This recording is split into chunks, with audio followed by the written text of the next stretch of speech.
conseils de pro.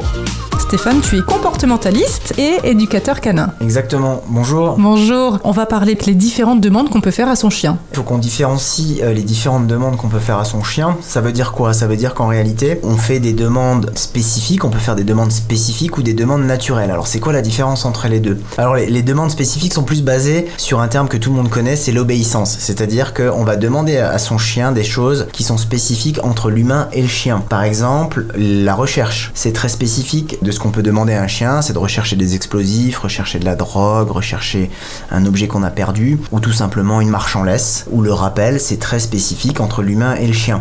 Pour illustrer tout ça, les chiens entre eux ne marchent pas en laisse, par exemple. Hein, c'est quelque chose qui est très très spécifique entre l'humain et le chien. À l'inverse, il y a ce qu'on appelle aussi les demandes ou les ordres naturels, c'est-à-dire on va demander à son chien de faire des choses qu'il connaît de manière innée. Ça peut être une transmission qui a été faite par la mère, par la fratrie. Donc les demandes naturelles, ça peut être par exemple de demander à son chien de respecter certains espaces, certains contacts ou certaines ressources. Donc ça, les chiens le comprennent très bien entre eux. C'est-à-dire que y a des chiens qui vont se laisser chipper leur os, c'est pas du tout un souci, mais par contre le même qui se laisse chipper son os va pas forcément se laisser chipper sa place.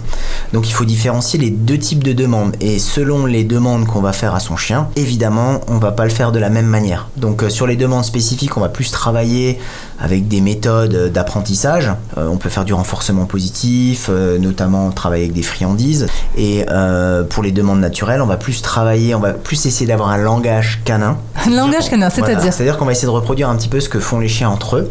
C'est-à-dire qu'on voit qu'ils fonctionnent beaucoup avec leur corps. Oui. Il y a de l'énergie qui peut ressortir du chien. Ça ne veut pas dire que c'est de l'agressivité. Certaines postures aussi. Et souvent, les messages sont passés de manière bref et intense. Et ça retourne directement au calme. On le voit très facilement avec, par exemple, la mère et ses chiots.